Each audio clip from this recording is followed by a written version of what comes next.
Outra Latina Show. Hosted by IDM.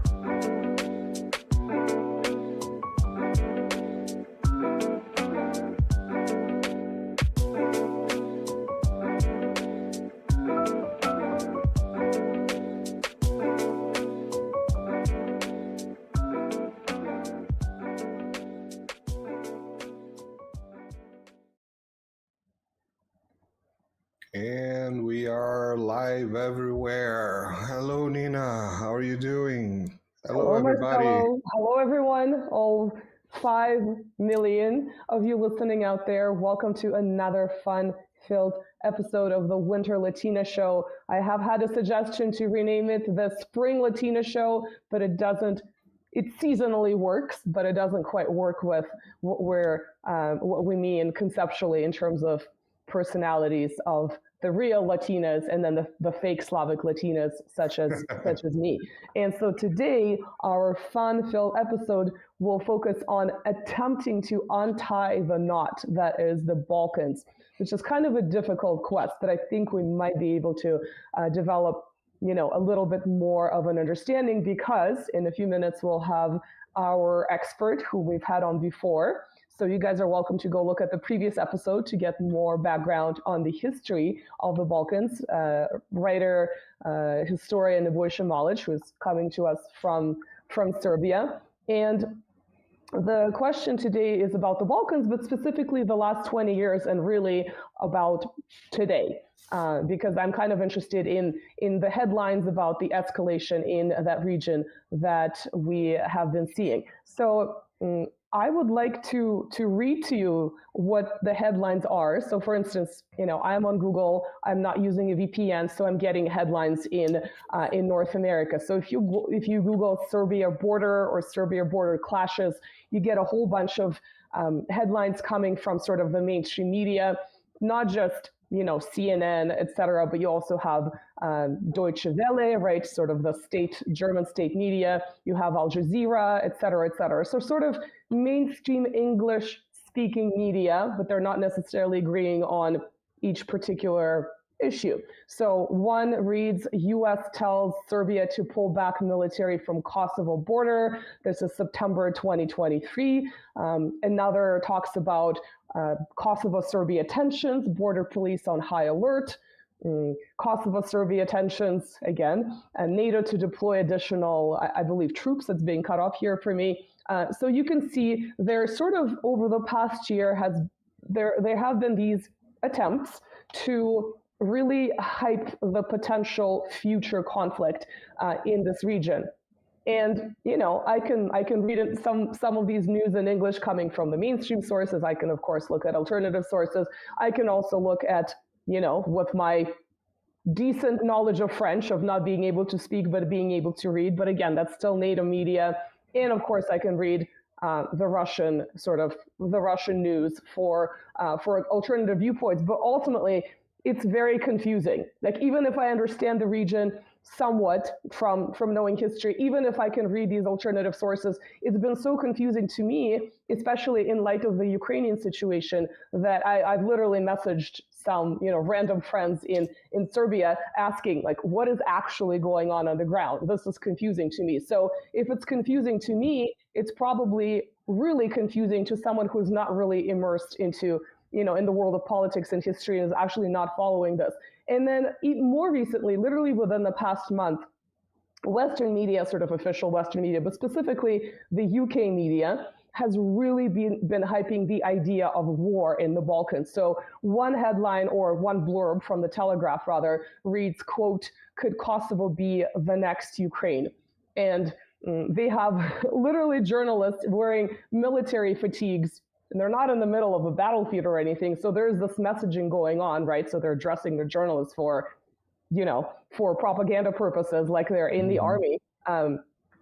Talking about, for example, quote, security in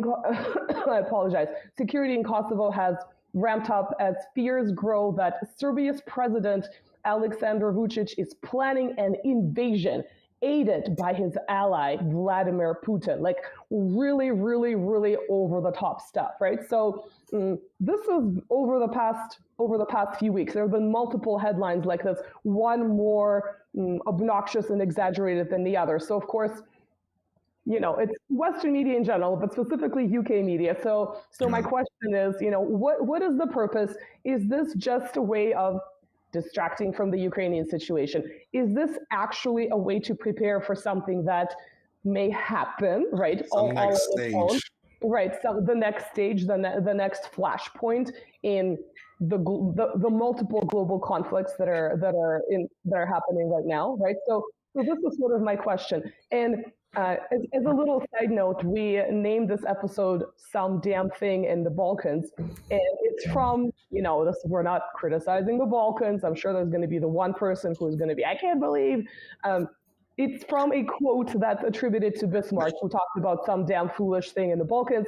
I actually have never checked. I'm pretty sure he said it because it sounds like something he would say. Bismarck, the man who was responsible for unifying German-speaking lands in the late 19th century. But basically, again, the quote that is attributed to him is referring to a major global conflict like a world war, like World War I, that would happen starting from something that is related to the Balkans. And so usually this quote is used kind of in that context. So yes, we're not insulting the Balkans.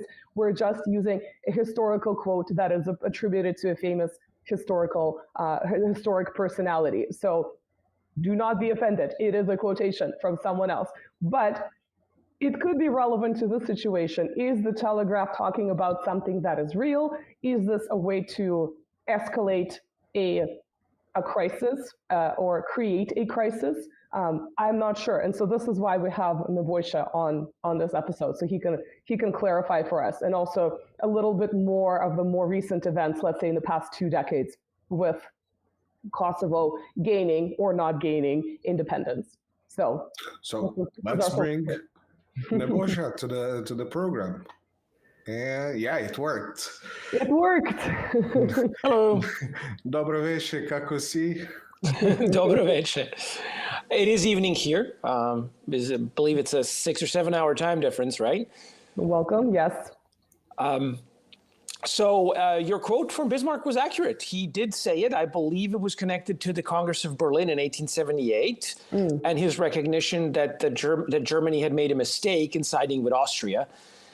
Because that was the sort of an international summit at which Austria was allowed to occupy Bosnia, which directly led to events for 30 some years later, when Crown Prince Franz Ferdinand went to visit Sarajevo and got shot on my street, as fate would have it. Yes. I grew up on the street where he was shot by Gavrilo Princip, and that sort of touched off. Beautiful picture, by the way. Oh, thank you. So that touched off what became World War I. And Bismarck was right in retrospect, and that's why he gets quoted, because it was some damn thing in the Balkans. Some quotes you find on the internet are actually correct. Yeah, I should have just jumped on Google Books to confirm. But believe nothing that's attributed to Abraham Lincoln, though. Yeah.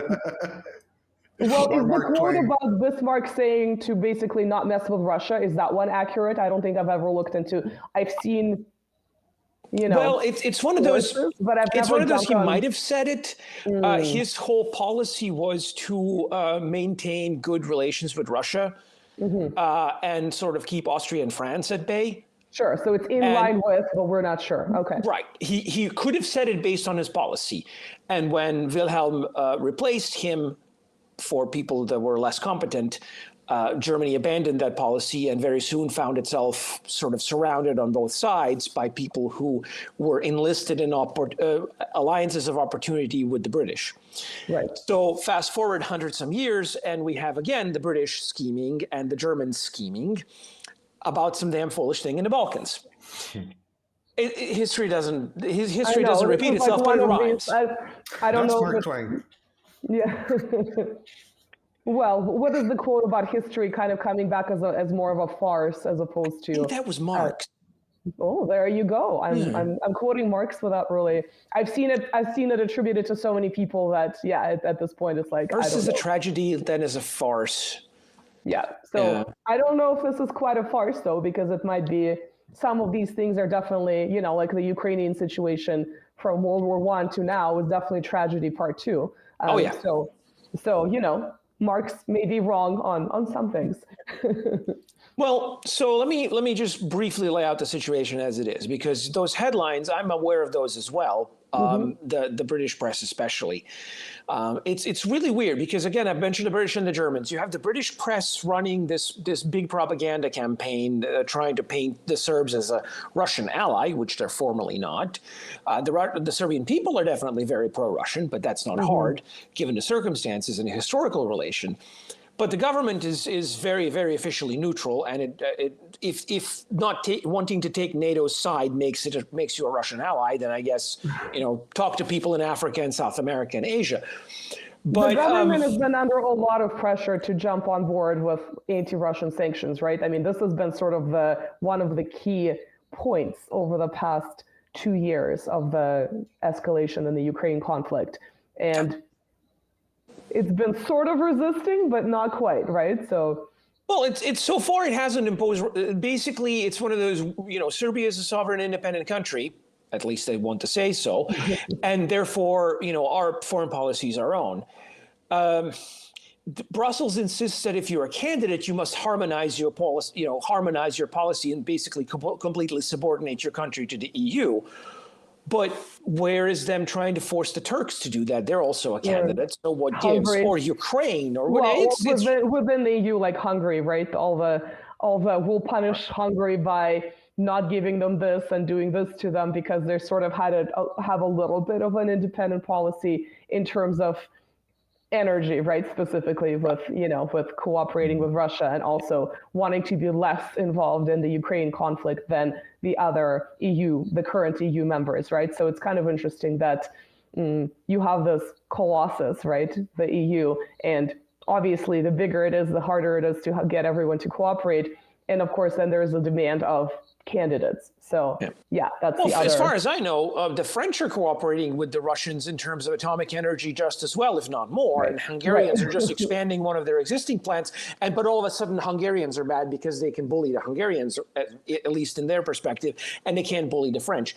It's very selective. The EU is in general a very anarcho-tyranny type place that I do not wish to dwell upon very much. That's why I'm not in the EU.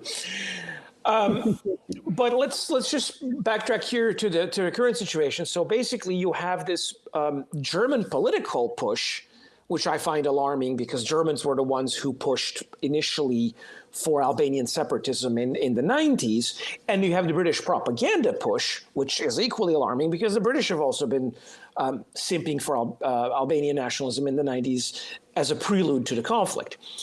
Rather than giving you a 2.5 minute to 2 hour historical presentation, because we did that last time, let me just quickly summarize. So basically, the current conflict is predicated on the fact that in the spring of 1999, 25 years ago, NATO illegally bombed what was then Yugoslavia. And after about around 3 months, 78 days, NATO troops were allowed into Kosovo by this armistice agreement, which NATO immediately proceeded to violate, but there was nobody to check them on this, and handed the Serbian province to this outfit called the Kosovo Liberation Army, or the KLA. And which is a very sketchy organization, right? To say the least. I mean, euphemism, Right. Well, I mean, when even the Swiss prosecutor for the International Criminal Tribunal, like this kangaroo court that was basically invented by the Americans to put the Serbs on trial for the 1990s, when even she was like, yeah, but they were running organ harvesting operations and I have to investigate this. And then she got shut down hard by these people because she crossed the line. You know, it's one of those, the KLA did some really unspeakable things and specialized in murdering witnesses who knew too much of their own, I think Albanians who knew too much, so that its commanders would go free. Ukraine today to me. Interesting. Kind of. Well, you know, you look at who the empire prefers as a choice of allies. Sounds like a lot, actually. Well, yeah, it's like the empire has a type, right? Yeah. But anyway, so the KLA takes control of most of the province. There's this one portion in the north where the Serbs have managed to self-organize and have sort of a contiguous majority area, and they sort of stop them there. And basically, these NATO peacekeepers looked the other way as the KLA was massacring and burning and looting and forcing people out of their homes. And in 2004, in March, they launched a 4-day pogrom that essentially ethnically cleansed like the middle of the province where some Serb enclaves still existed. And so, and in 2008, in complete violation of the UN resolution governing NATO's presence there and civilian mission, the provisional UN-sponsored government was like, we're declaring independence. And then the International Court of Justice did a little bit of word magic and said, well, some people did something and therefore that can't be illegal per se. Whereas the Serbian question to the court was specifically, is it legal for the UN provisional government to violate the resolution that invented it? Mm-hmm. And the ICJ. Did Kosovo have a referendum to? No, there was nothing. They basically claimed they had this referendum in 1991, but statute of limitations on this thing should be, in effect. Barack Obama actually lied about it. He said there was a referendum that was internationally supervised, and they just invented it, like Biden, his family history. And so, this is the thing that set a precedent for things like Crimea, right? Which is, of course, a very different thing, but Crimea did have a referendum, right? Right. After several other referenda in the 90s. So it's sort of like by doing this legal magic, like you describe it, it really became sort of, obviously it was and is a good thing for NATO in terms of having this essentially, military base there, right. But also because it set this international precedent for other countries to do this. And so it's sort of this general question of self-determination versus internationally recognized borders, right? And this is sort of at the core of many other conflicts like the Ukraine conflict today. But of course, as we see, the international community or the rules-based order really applies it very, very, very selectively, right, to the point where we don't even need a referendum to see what the so-called, minority, the Serbian minority that has always sort of lived in this region for hundreds of years, like, what do they think about this? Yeah, so it's really definitely legal magic by using sort of these major, right, international bodies, which is... Right. Well, the thing with Crimea was that basically the Russian argument wasn't, well, because Kosovo did this, Crimea can. The argument was because NATO did this in Kosovo, it has no right to object. It's a very, very, it might seem like a this wasn't so much the Russian argument, it was more like pundits would comment. This is sort of the obvious example to go back to because it's so recent, right? So it's not so much that Russia used this as this is our claim. It was more like political commentators would say, well, what about this? What about Kosovo? Right? Well, I'm just looking at what Putin himself said on many occasions. He never said, you did this to Kosovo, so why can't we do this to Crimea? No, he very specifically said what I just mentioned, which was, those people who illegally did this to Kosovo have no right to object to Crimea because it was done following proper procedure. And the Russian position is that Russia obviously does not recognize Kosovo. So yeah, Russia couldn't really use it in the way. Yeah, so you're right about that. But well, interestingly, go ahead. No, but let me just stop you there. Interestingly enough, neither does Ukraine. The Ukrainian government does not recognize Kosovo as an independent state. And yet it keeps dumping every day on that very policy because it's trying to join the EU and pressuring Serbia into recognizing Kosovo. Oh and gosh, then, every time that MP, Goncharenko, who was a Yanukovych supporter when it was fashionable and it was a language rights supporter, and with the Odessa massacre on May 2nd, 2014, he was spotted allegedly, the photos look like him running around and taking cutesy selfie with the victims. And he is now one of the most outspoken critics of Serbia and Kosovo. And I'm just like, what is, this guy is clearly like the biggest opportunist. Yes, if you're in politics, you're probably an opportunist, but this guy is like a massive opportunist to go from Russian language rights and then a couple of months later, you're now anti-Russian language rights and you're running around and allegedly taking pictures of victims of, an awful massacre that happened. But now I think all the French media is constantly interviewing him. If you go on Twitter /X, there are all these clips of him floating around over the past few years. So yeah, it's really just kind of amazing how you have that, but then officially it's a non-recognition policy for Ukraine.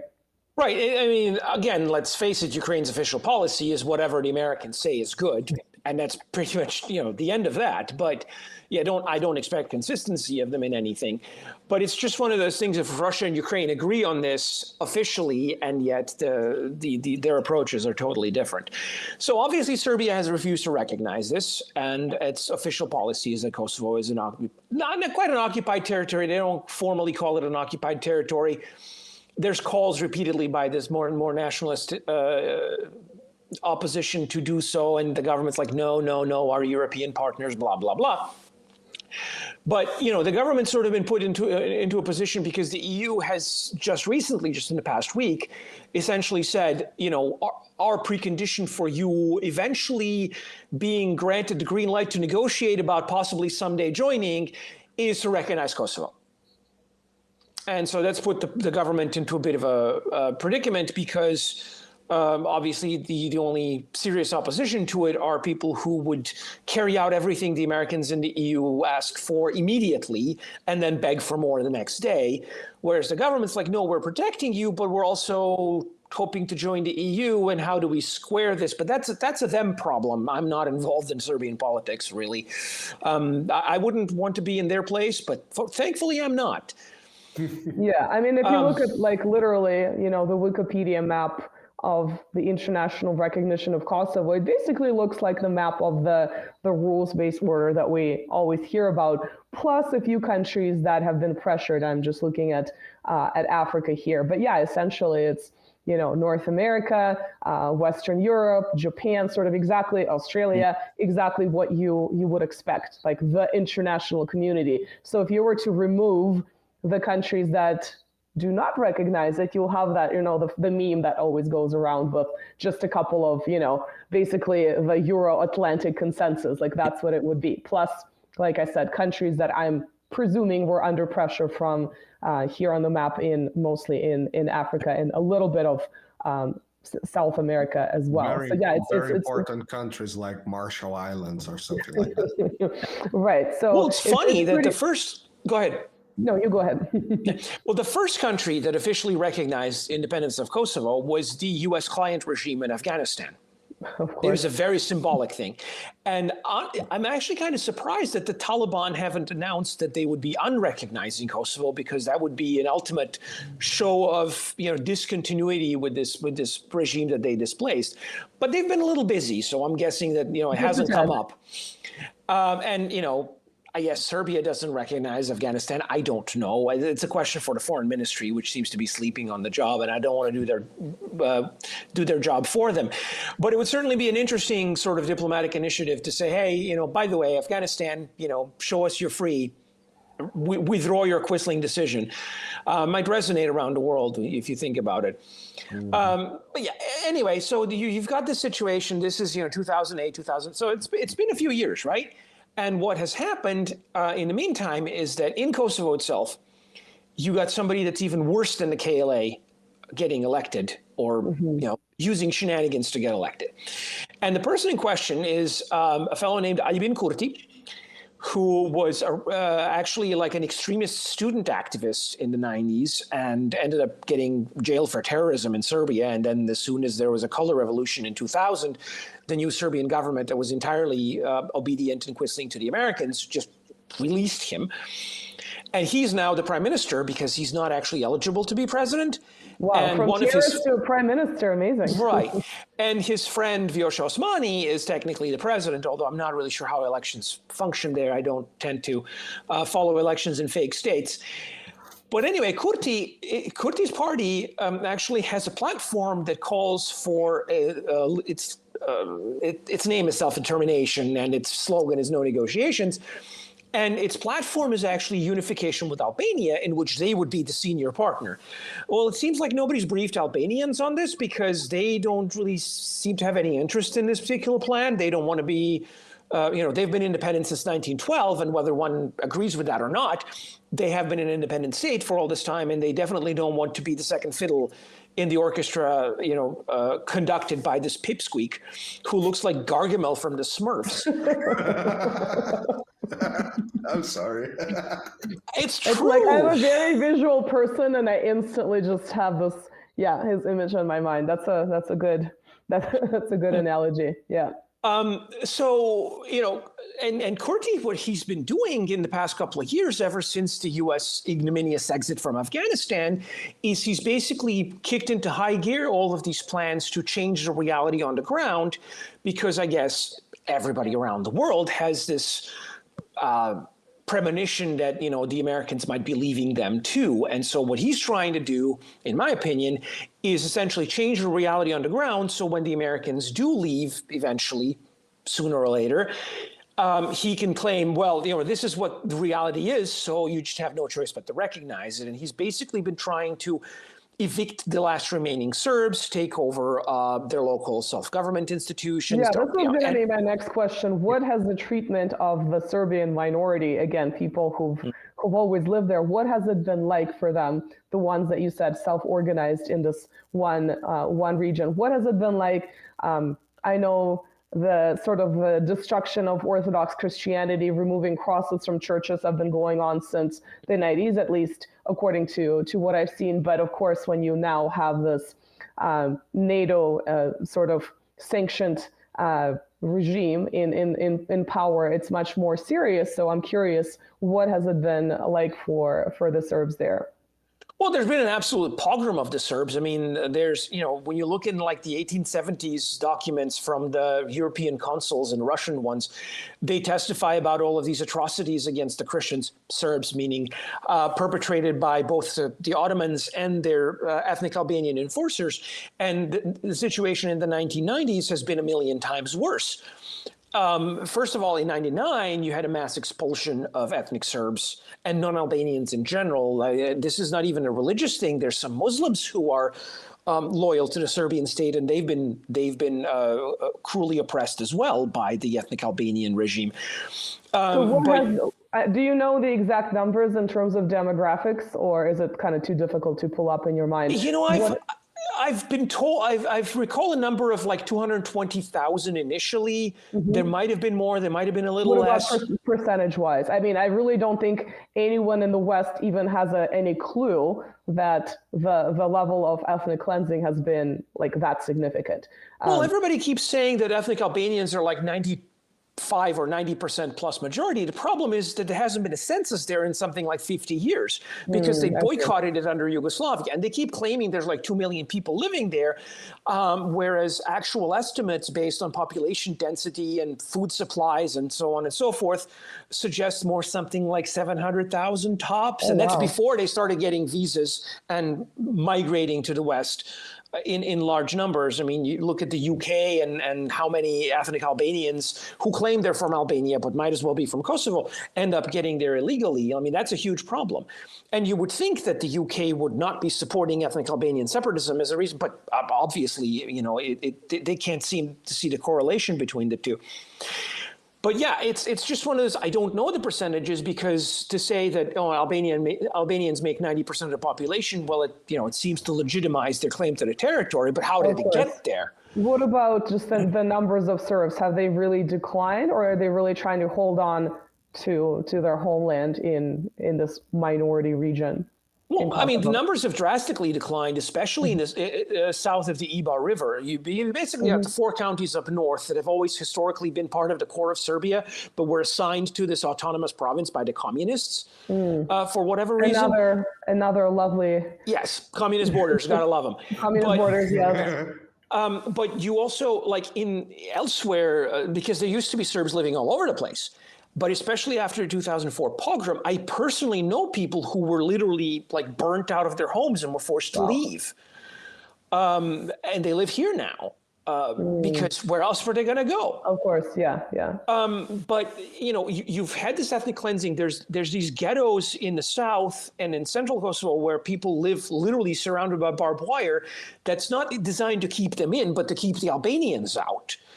And you've got NATO soldiers guarding churches, not, to protect them from being burned and looted by the ethnic Albanians, whose rule they have enabled and I'm supposed to be thankful for it, I guess. I don't know. It's been a very bizarre situation. Have you ever commented in any way on any of these human rights abuses? No, the media, right after the war in '99, the media ended up writing it off as revenge attacks. Oh, wow. Okay. Implying that these Serbs had it coming for whatever alleged atrocities that were never proven or documented or found to have been existing. But also at some point, let's play the devil's advocate. Let's say they're revenge attacks. At some point, though, we're now 20 years, right? Not 20, okay, 2008, right? Going on the second decade, right? So at some point, those revenge attacks should be declining, right? You shouldn't have to, you shouldn't be seeing ethnic cleansing and, the destruction of churches and so on and so forth. So I mean, now the rhetoric has changed. Kurti's favorite talking point, which is repeated by all of these British, American, and French media, is that he's just establishing law and order. Because his whole thing is no one is above the law. He stole the catchphrase from Nancy Pelosi. But just like in Nancy Pelosi's case, this isn't true here either. What he's doing on the ground... It's like Zelensky canceling elections because he's establishing law and order as well. I mean, it's just, you basically can just, if you're within the good graces, the temporary good grace of the international rules-based order, it's okay to use rhetoric like this and proceed accordingly. Correct. And so what Kurti's been doing is he's basically been violating every single thing that his government, even though that was before his time, committed to do back in 2013 with this Brussels agreement that essentially amounted to a de facto recognition of Kosovo's border. It's a Schrodinger's agreement. The Albanians invoke it when they're trying to prove that they exist as an independent state, that Kosovo exists as an independent state and was de facto recognized by Serbia, but deny that it exists when they're supposed to do something under it. And one of the key provisions that they were supposed to carry out was allow the establishment of this NGO, essentially, this Association of Serbian Municipalities. And they were like, no, our constitution forbids it. It's absolutely not out of the question, cannot happen, will not happen. And now you have Macron talking to Kurti and basically saying, please, pretty please, establish an association of municipalities mainly inhabited by Serbs or some such. It's a tortured, twisted, like linguistic structure that they're no longer Serbian municipalities. They're municipalities where Serbs have a majority. And Kurti is basically saying, but they don't have a majority anywhere. Oh my gosh. Because he has his mayors sitting there because the local Serbs were boycotting Kurti's government. Would you say that Macron is doing this because it looks so terrible for the civilized EU, or is there some other reason to be? Well, Macron is trying to pretend that he has some kind of international influence. Oh, of course, beyond that. But Macron generally, is being Macron. Yeah, but generally, like the Western embassies, missions out there are like, just do this one simple thing that we ask you to do, so we can pretend that you're actually operating within the rule of law. And Kurti and the Albanians are saying no, they will not. They will not even a little symbolic thing. They refuse, because recognizing any existence of the Serbs is literally against their worldview. They must be erased. Again, you can make a parallel to present-day Ukraine, where you sort of raise this little beast, and then the beast basically gets to do whatever it wants, and you kind of like can't just leave it on, to its own devices. But at the same time, it's not doing, like you're saying, the basic minimum of, any types of even virtue signaling about human rights, right? Any sort of thing that would make the EU or the official West look good. So it's just like when you are basically giving them a carte blanche to do what they want, eventually they will do what they want, right? And they will use their position because they know they have some kind of geopolitical importance to the Euro-Atlantic consensus. I love using these terms like rules-based order, Euro-Atlantic consensus, right, et cetera, but we're referring to sort of the same political paradigm here, the same, I guess, entity, you could say. Yeah. And the thing is, the U.S. has a long history. I don't want to blame just the Americans here, but they're sort of the primary culprit. They have a long history of creating these proxies that later slipped a leash, so to speak, because the metaphor that I'm thinking of was something that a diplomat who ended up getting killed in Bosnia in a horrible accident told Richard Holbrooke at one point in 1995, I believe, when he was talking about the Croatian atrocities against the ethnic Serbs at the time. And he said, well, you know, Dick, we hired these guys to be our junkyard dogs. Now is not the time to get squeamish. Gosh. And Holbrooke is boasting, much like he might be a son of a bitch, but he is our son of a bitch, right? Like that famous, another famous American quote. So yeah, I mean, there's definitely been sort of a trajectory, right? A pretty consistent trajectory with basically supporting these less than likable personalities, regimes, organizations, if they fit whatever the project is, right? So right, it's a very project-based approach. They do this and they leave. And they leave this toxic legacy. And it's sort of like what the British and the Austro-Hungarians have been doing before them. They create these, I mean, you know, we talked last time about the Austro-Hungarian impact on Ukrainian history, because you had this whole Galician project that the Habsburgs were promoting back in the 19th century that created the Ukrainian flag and the very essence of the Ukrainian identity as an anti-Russian one, which closely parallels the way they built up the Croatian identity as an explicitly anti-Serb one in what used to be Yugoslavia. And it's just, they seed these things, and then they, you know, Austria-Hungary is no more. It has been gone for over a century, but its toxic legacy remains. It's like these empires are radioactive. Right, and of course for the people there that subscribe to this negative identity, instead of trying to foster something more positive, to them it's also this attachment to real or really imagined great past, right? To this great power that once ruled over them. Whether it's Austria-Hungary, right? Whether it's the really brief rule of Germany in 1918 in sort of the Ukrainian territory all the way to Kiev, right? So there's also that attachment to, we were part of this great empire or great sort of more country that is more important than we are today in their mind. So it's really kind of interesting. I mean, I guess you could say every people engage in some kind of myth making when it comes to their own to their own country, but the extent of myth making there is just really kind of beyond the pale. And yes, I think these parallels are interesting. I mean, you can go back to the division of India and Pakistan, right, in the wake of World War II. So sort of, you know, the British leave, and then you have these two states that are divided in ways that, you know, some people would find problematic today. And you could sort of go to other places where Cyprus. Yeah, right, exactly. Yeah.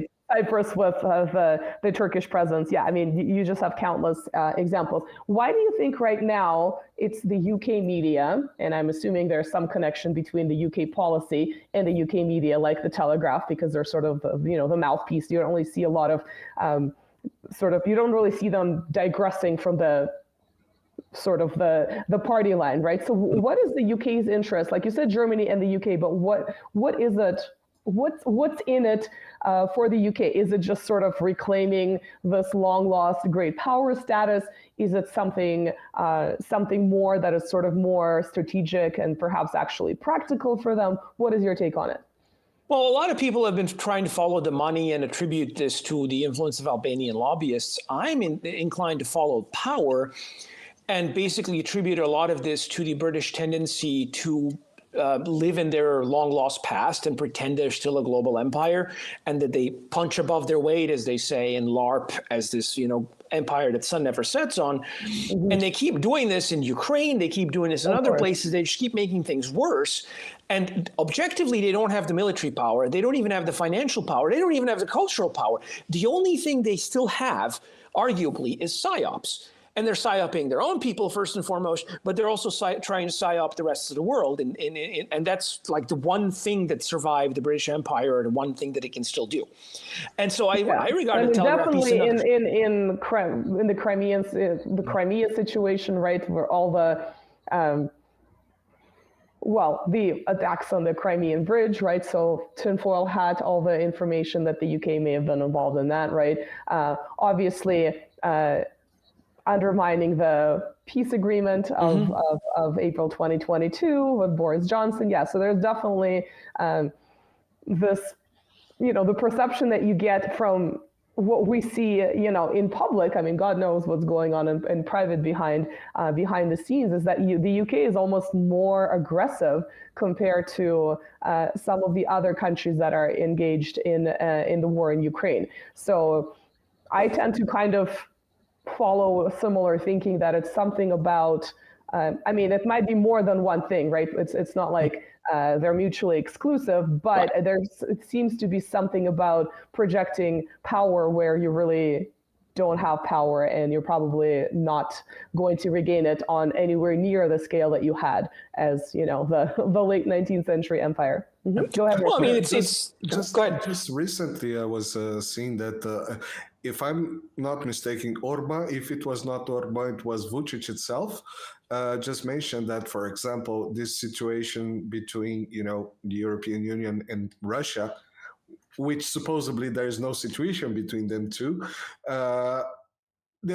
he was mentioning that the European leaders just get some taste for this war game, risk game, but the guys are actually doing this with people. The quote was exactly that. They got the taste for the war. They are just. I think the quote was, they were psycho wars at this moment. They were psycho about war, and the last time we also mentioned that we give a lot of credit for the leadership, the supposedly leadership, but we also ignore that they are human beings, and they can be very stupid, fanatics, all those things together. And I'm using they can be because I cannot prove, but just look around. And I mentioned also my tinfoil hat about the Serbia and the Yugoslavia situation. So do you think that all this can also be, and again, I'm going tinfoil hat, all this can also be just the UK, in the case of UK, for example, just a grasp for keeping things very busy so they can try to reclimb to an empire that, come on, is long gone, or just migrated across the ocean, but it's long gone. Well, I mean, yes, and I think what they're trying to do is, as this great analyst, Will Scriver, I believe, I'm going to mangle his name, on Twitter keeps saying, if you can't win the real war, win the imaginary one. And the British have been the masters of winning imaginary wars. They're sort of like the world's biggest con man, to be honest, and they're definitely doing a lot of spinning, and because the conflict in Ukraine is definitely not going their way, and they're trying to sort of put up this dust, smoke screen and dust curtain to cover it. They're trying to. I think there might be some people in the Foreign Office and MI5 and MI6 and the media, the 77 Brigade and all this, who are like, well, why don't we just do this to Serbia? Because they're Russians light and we can just stomp them around like we did back in '99, and it's going to be easy, and we can just do this instead. Because again, there's documents proving that Tony Blair was one of the drivers of the '99 war as well. People keep talking about Madeleine Albright and Hillary Clinton. It was Tony Blair who was basically the most fanatical here.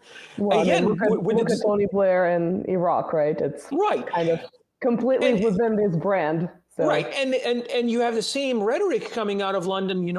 Last year there was this article talking about how people in Whitehall are concerned that Biden is being wobbly and they need to push him to do the right thing in Ukraine, and the same rhetoric is in evidence with the Kosovo war, when you have these secret documents showing that Blair was basically saying, no, we got to get the Americans to do the right thing and do this. They believe that they're the ones sort of puppeteering the Americans, whether that's true or not, but that's what they believe, and that's how they act. And so again, that's what I'm looking at. I'm suspecting that this whole thing with their media coverage is a psyop because they're trying to win the imaginary war. What I'm concerned about— Are you basically thinking it's a nothing burger in terms of the actual situation on the ground? Well, what I'm concerned about is that if this dovetails with Kurti believing that the West has his back and has written a blank check for him to do whatever he wants, then he can, he will believe that he will have a carte blanche to attack, basically. You're right, and essentially commence the final solution in his mind for the Serbs in Kosovo, and finish creating his ethnically pure Great Dardania or whatever the heck he calls it, and then and then you have a war because right. Now right. you can, Gargamel's going to catch those darn Smurfs, right? And so that's the problem with these lies, is that they have consequences, and unfortunately, they have never been consequences for London.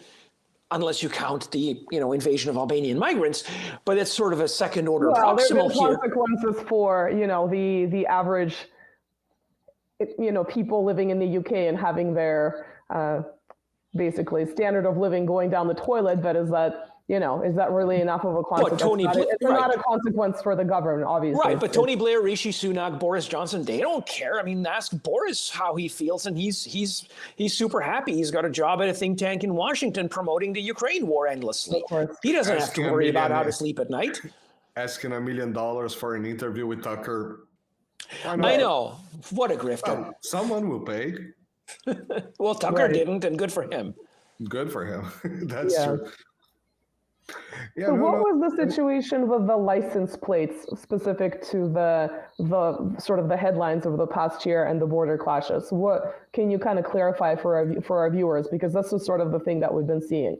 Right. So the license plate dispute is literally what kicked off this entire thing. It was, I believe, last July, and Kurti basically said any vehicles that still have Serbian license plates, as opposed to the Kosovian ones, will not be allowed to drive around. The police will stop you inside the province, or will stop you from crossing this administrative boundary, which they call the border with Serbia.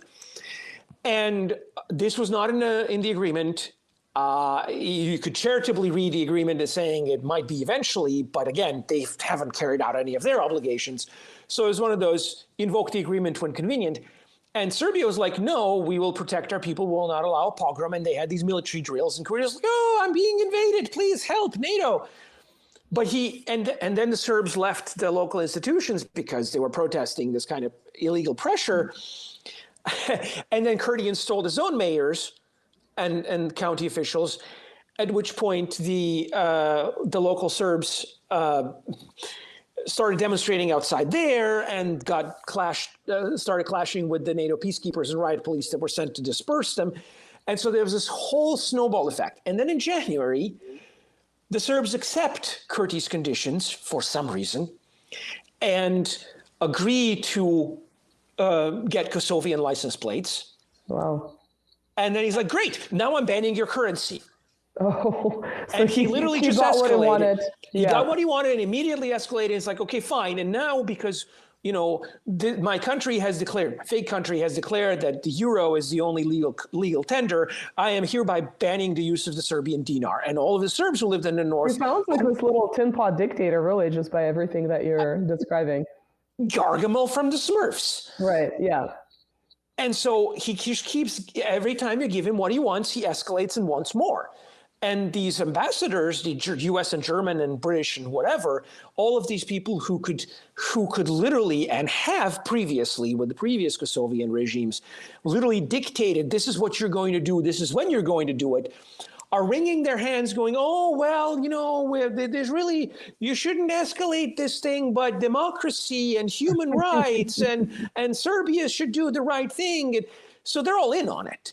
Right. They're either enabling him deliberately or out of cowardice and incompetence. It doesn't really matter which. Or it might be a little bit of column A, a little bit of column B, which would be in line, right, with the level. But they could literally stop him. They could literally stop him tomorrow. Right. Interesting. The State Department can say, don't do this. You must not do this. We have ordered this to be so. And he would have, he doesn't have a choice because that's not an independent state. They're a colony. Right. So would you say that if there were an escalation, would NATO physically get involved? Because, we know it's not involved officially in the Ukraine war. I mean, obviously it's involved through... Again. Right, but I'm just thinking in terms of actual official boots on the ground, because it's a little bit of a different situation in terms of like the NATO base being there? Do you think it would be escalated in that way? Well, there's a couple of thousand soldiers, and I believe there's a Turkish general who's the head of mission, which is one of those either deliberate insults or incredible lack of knowledge of history, because, yeah, sure, NATO, equal alliance, whatever, and the Turks have the biggest land military. But, you know, to put a Turk in charge of a former Turkish occupied territory is just, right. You don't do this unless it's a deliberate snub. But anyway, I mean, they have this mission that's obviously incapable of protecting civilians from a pogrom, which they've demonstrated. So they're nothing more than a speed bump if Serbia decides to make like Azerbaijan and reintegrate. Except that Serbia won't do that because, again, Vučić, for all of the tough talk, he has always said, we don't want war, we will do this through peace and diplomacy. Sure. But let's think about a hypothetical situation. Let's say, again, very hypothetical, let's say NATO dissolves. Do you think this is the only thing that's keeping Kosovo from being reintegrated? I would imagine that, you know, should the circumstances of the rules-based world order change, as they inevitably seem to be heading towards, that, you know, I imagine there is a contingency plan somewhere in the Serbian government and the military to reintegrate the occupied territories by a show of force, if not necessarily by force itself. Right. And so there's plenty of people who would be willing to do it. Nobody wants to pick a fight with NATO, not because they think they would lose, but because they think that ultimately won't be necessary. Right. Yeah. So it sounds like, you know, the current Serbian government may be saying this thing, but obviously if the circumstances change dramatically, you know, it's more of like a timeline as opposed to a forever situation, because as we've seen, right, borders change all the time. So well, think of it as the Chinese solution. It's sort of like the way China approaches Taiwan. It's do nothing and win. Essentially wait them out, because it's a cruel thing to do to Serbs in Kosovo. But from a geopolitical standpoint, you're waiting till the circumstances change, and then you basically waltz into the territory when the American Empire is around. Again, and totally personally, my opinion, I would have loved for that to happen with, let's say, regions like Odessa, to be just wait for it to come to you. Should the Ukraine war actually end in the current borders, right, that Russia has reclaimed. That would have been my hope, that other territories that are, you know, historically Russian would eventually come back peacefully through doing nothing. But again, this is totally my personal opinion, and of course it's a very dynamic situation, so we don't really know what would happen. Yeah. I mean, all I'm saying, I'm not advocating, let me preface this, I'm not advocating for any sort of armed conflict. But if you look at the situation on the ground, minus NATO, which is fully committed with its entire military industrial complex to Ukraine, the Kosovo Albanians are no match for Serbia. Kosovo Albanians and Albania proper are no match for Serbia. Where NATO comes in is that Albania is basically a NATO member and would get involved, and now then we would get a rerun of 1999, except that Serbia is much strong and conditions are much more favorable, and NATO is much weaker. Again, the Serbian government does not want this confrontation because, again, the thinking is that there won't be a need for it. That, you know, Kosovo would essentially be reintegrated peacefully with a minimum of coercive force when the circumstances change and they're no longer being propped up by the West. Right.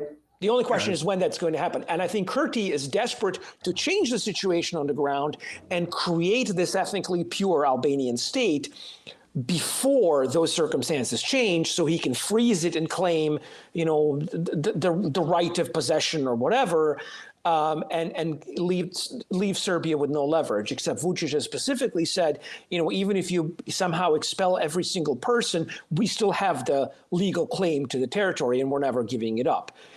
And it sounded really crass when he said it. And then when I started thinking about it, it's like, no, that's actually a deterrent, because it tells Kurti that ethnically cleansing these people will win him nothing. And so he sort of backed off a little bit after that. But I think he still wants ultimately to create a situation where there's no Serbs whatsoever in Kosovo. And then he wants to start laying claims to other territories around, because again, that's his vision, that's his plan. And he's just activated this entire... sort of the border is the border, right? Big air quotes, yeah. Yeah, and again, because the way things work in the rules-based order, some borders are more sacred than others. American border, not sacred, anybody can cross. Ukrainian border, absolutely sacred. Communist borders, bad, unless they're borders of Ukraine, in which case they're good. Communist borders of Croatia, inviolable. Communist borders of Serbia, well, Kosovo is really sort of a different case, and there's no logic. There's just power. There should be a little clip to promote this episode, the show of the borders are borders if we say so, and they're completely not borders if we say otherwise. Yeah. The problem with this approach is that it relies on brute force. And once you've run out of force and you're no longer the power that can impose your will freely, your rules no longer matter, because you've issued orders that cannot be obeyed. And that's what the globalist American empire has done to itself and is very speed running that process right now. Exactly. I was about just to mention that. So this, what I see is that, I don't even need to understand the region history and geography to see that these people are just in panic, just like every other establishment in Europe or in the United States. They're just panic mode. We need to do this by tomorrow, because in a few months from now, maybe Trump will be back to power and maybe he will ditch us or not. Well, no evidence for that except the narrative of the Democrats. And in any case, maybe Trump will be back to the chair, but Ukraine will not exist anymore, maybe. And perhaps not even Israel, who knows? Things are not going very well there. So we need to grab as much as possible now and quickly, and just cash out and buy some homes in Miami, just like Mr. Zelensky.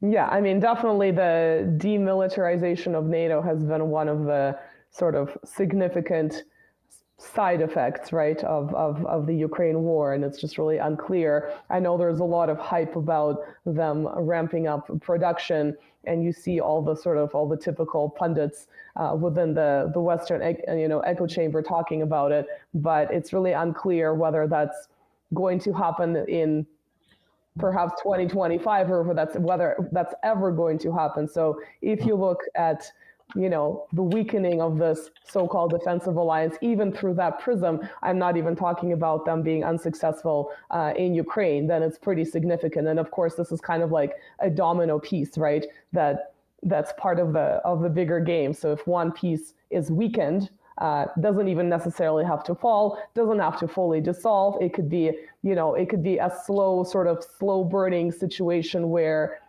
maybe Turkey decides to leave. Again, very, very hypothetical. Someone else decides to leave. So that alliance may start, it may be a quick thing, it may be a very slow thing, but it seems like, this is something that, of course, should have happened at the end of the Cold War. It did not. NATO got, a second life, largely in part through the Balkan wars of the 90s. And of course, NATO creates conflicts then serve to justify its very existence, military spending, et cetera, et cetera. This is pretty obvious. But yeah, I mean, I think the Ukrainian situation may be the straw, albeit a very large straw, that may break the camel's back. Yeah. So, but I guess when you're sort of in the middle of these tectonic changes in global politics, global order, not everything may be very clear to us, right? As we're sort of observing it as things are happening, and it's a very dynamic situation. But to me, this is one of those pieces on the chessboard that may change drastically if the influence of NATO, the official West, however you want to refer to, the Euro-Atlantic consensus, if it wanes, this is going to be one of the places that would change dramatically in terms of geography and possibly reincorporating this territory back where, some people would say it belongs. Well, I mean, there will be upheavals around the world, not just here, not just in the Balkans. The borders and the order that were imposed in the 1990s they require to be propped up from the outside. They're not actually natural or self-sustainable. And I'm the first, as a survivor of one of these legacy wars of Yugoslavia. I was in Bosnia between 92 and 95. I am absolutely against seeing another war.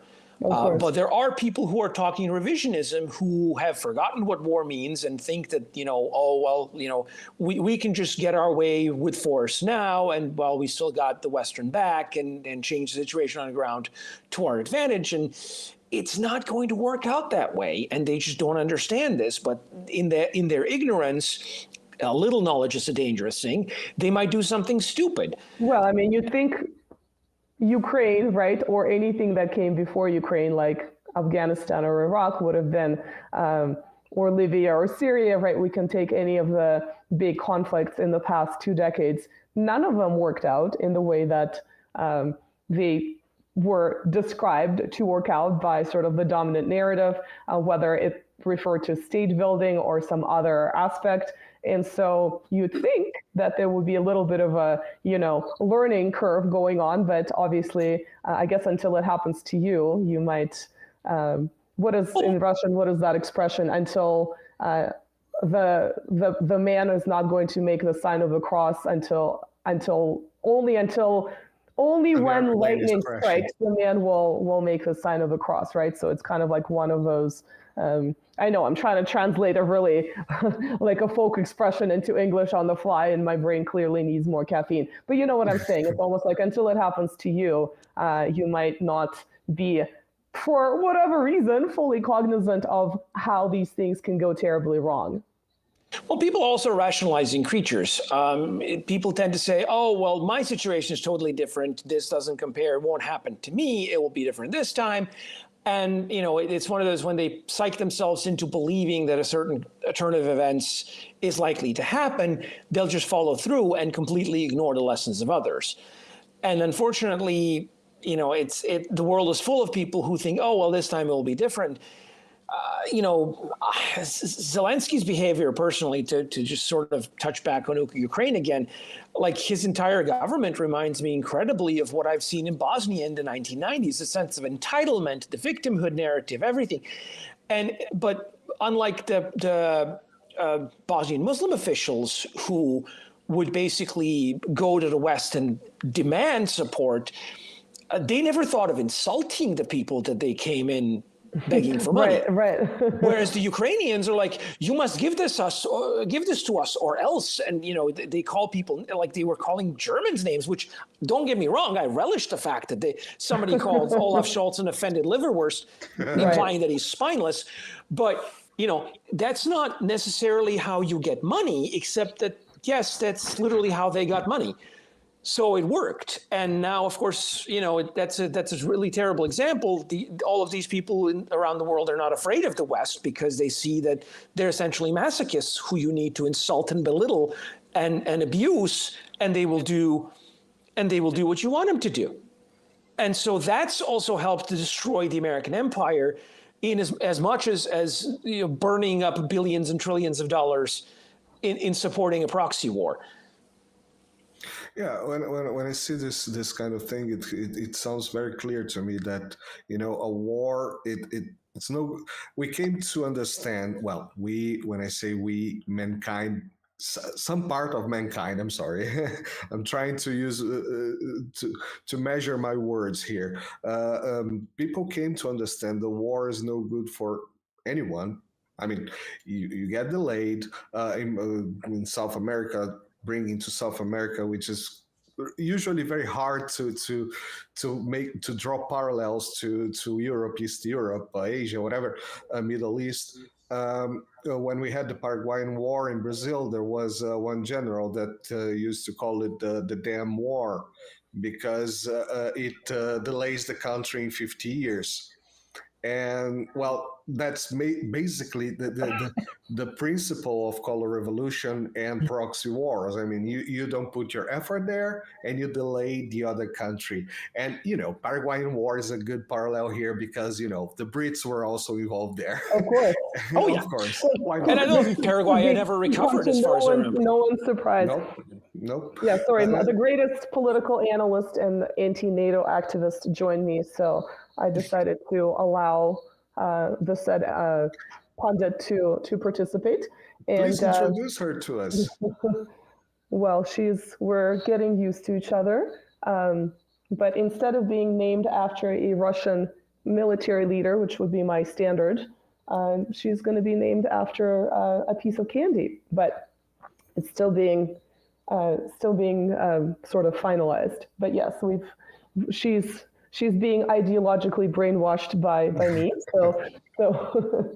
So we will be participating as an analyst later on. But I mean, I think this question of war is, if you kind of look at the theory of war, right? There's sort of this one camp that says that war is natural to mankind, regardless of whether we want it, whether we like it. It's something that happens a lot. It's more of a natural state than not having war. Of course, living in sort of the modern world, right, post World War II, we've had sort of institutions like, sports, where people sort of try to release their aggressive energy or concerts, right, in that way, in kind of a perhaps healthier way than going to kill each other, right? So it's kind of I guess it's kind of a difficult question whether war is or isn't the natural state of mankind, right? So, I mean, we could do sort of a separate episode that's completely more intellectual. I don't know if people would want to see that, but that's definitely sort of the trajectory, the extent to which war is natural to us. And of course, when we say natural, obviously that sounds completely awful, but I think it's based more on the occurrences of war, right, in society, how frequently this happens in conflict, right, on maybe a medium scale or a large scale. Am I boring you? I know. I'm so bored.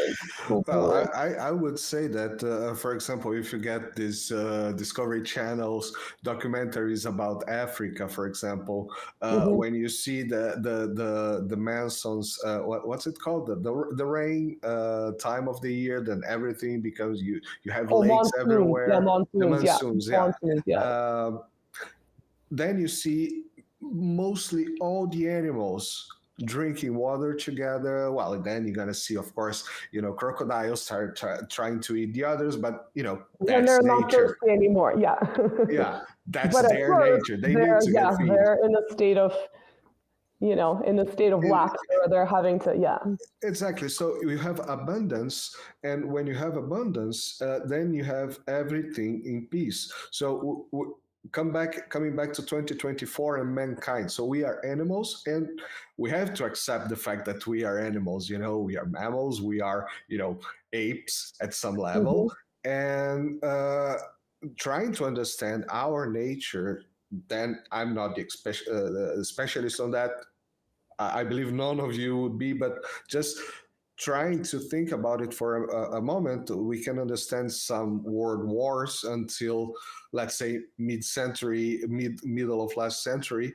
But it's 2024. We have a hell lot of technology. We have a hell lot of money. We have a hell lot of resources. And the humanity, the amount of subjects in the planet has grown significantly. But yet we have capacity to feed these people. So we have abundance. So war is not the natural state. Abundance, I think this is where that silly quote that democracies don't fight amongst themselves, therefore everyone should be a democracy in our, by following our model. I think it kind of goes back to this question of abundance. And so clearly it's, there are more pieces of the puzzle Which, of course, some people, depending on their ideology, can claim that it's purely about power and money and, a small group of people getting rich off of these wars, which, you can't really say that's not happening. But of course, that's only one feature here. There's something deeper going on. But that's kind of more of a philosophical discussion. Are you a philosophy dog? I would just finish my quote with this tweet from Antonio Guterres today, which is the UN Secretary General, where he writes, "In a world of plenty, children are starving to death. That is unacceptable. Last year, the number of people on the cusp of famine doubled to over 700,000. The global food crisis requires an urgent global response." And I answer him with this small sentence: how about $95 billion of food aid? Too soon for that? Well, I mean, yes. I mean, we can talk about money going to war in Ukraine, which it's now, I don't know how many billions, trillions, right, has surpassed at this stage. I mean, it's really kind of hard to even really imagine that number. I mean, we obviously can say the number and we can write all the zeros out, but it's really just hard to really imagine the scale, right, of the number. But there's also the situation. I mean, you can look at other aspects of the war, how Russian fertilizers, right? I don't know. I haven't checked back on that question, whether they've been released from European ports, fertilizers that would help in agricultural production in the poorest country. And I know Russia has tried to donate some of the stuff that has been released, but this is sort of like this other aspect, one of many, many aspects that has been, completely unnecessary feature of specifically the war in Ukraine, but also it kind of tells you a lot about the world and perhaps maybe partially answers question why we have wars when there is much more abundance in the world for some people, but not others, right? So, but again, it's kind of a more complex philosophical question that is really kind of, it's going to be impossible. You could do a multi-part, series on this question and probably not even fully answer this question as well. But just to kind of get, if we could have a summary, Nebojša, do you think that, I mean, I know it's predicated on whether the current Kosovo leadership will act or not act. What is your hunch on this in this situation? I think they're going to keep pushing because they're desperate. I think the British are going to keep stirring the pot because that's what they do. I think the Germans will back them because they will think that this is how they assert dominion in Europe. I think the American government will either back them or do nothing because they'll be preoccupied with Ukraine. That was very generic. Well, but it won't stop them. But you're right. It won't stop them, and it should, but it won't. But I don't think there will be some kind of Serbian invasion or some kind of kinetic war in the next, let's say, 6 months. I think that's highly unlikely.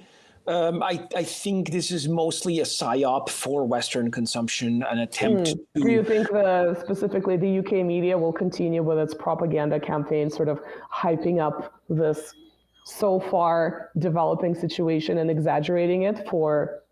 this particular goal? Yeah. I think so. They, however, have been thrown a bit of a curveball because one of the most outspoken partisans of anti-Serb action in the Balkans, MP Alicia Kearns, just got involved in a bit of a scandal when one of her key staffers, was suspected of being a Chinese spy. Whether that's true or not, I don't know, but it certainly leaves her in a bit of an awkward position. So she could either stay quiet and hope that this blows over, or double down and try to make herself into this big Balkans war hero, which I think she might actually be more inclined to do if she's doing this by herself. If she's being put forth by some sort of PSYOP handlers, they're probably going to swap her out and choose somebody less scandal prone right now. So again, what happens there will sort of show us what's going on behind the curtain. I am just pessimistic in the sense that the West, which has been pulling strings here and enabling this sort of state of affairs in Kosovo for the past 25 years, doesn't seem interested in putting a stop to it and is essentially tolerating Kurdi's actions and ethnic cleansing because they think this is how they get ahead in So imposing do you their think, will. in their view, sort of the more chaos and weakening of these regions, the better? Honestly, was it Pepe Escobar, I believe, who called the globalist American empire the empire of chaos? I think it's a very apt moniker. I think if we are analyzing its actions, I think we need to proceed from the assumption that they will seek to maximize chaos everywhere. So instead of bringing everyone up, we're going to lower some people so we can be the ones that are still up, basically, to make it into a very crude, I guess, illustration. That's always the easier way and the lazier way. So you have to expect that that's exactly what people are going to do. Exactly. So on the one hand, I feel better that this is a currently nothing burger. On the other hand, I feel more anxious that this, like you're saying, could develop. So basically, Nebojša did not allay my concerns about the Balkans being the next flashpoint in whatever restructuring we may or may not be observing in terms of the global order. Well, which is, of course, what an expert should do. Exactly. My question to him was, did you base your conclusion on logic? Partly on logic, partly on my understanding of human nature, and partly on this sort of indescribable zeitgeist that I'm tapping into, both in the region and it came to you elsewhere. in a dream. Just be very Jungian and say it came to you in a dream. It's about as accurate as it can be. Like the meme goes, do not explain it. Just log out. I had a dream. I had a prophetic dream. More on a dream than on Me logic. too. On this one.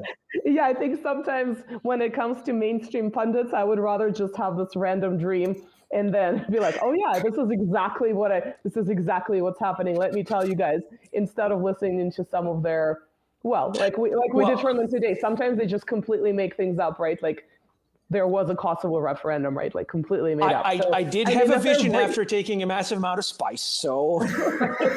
Right, exactly.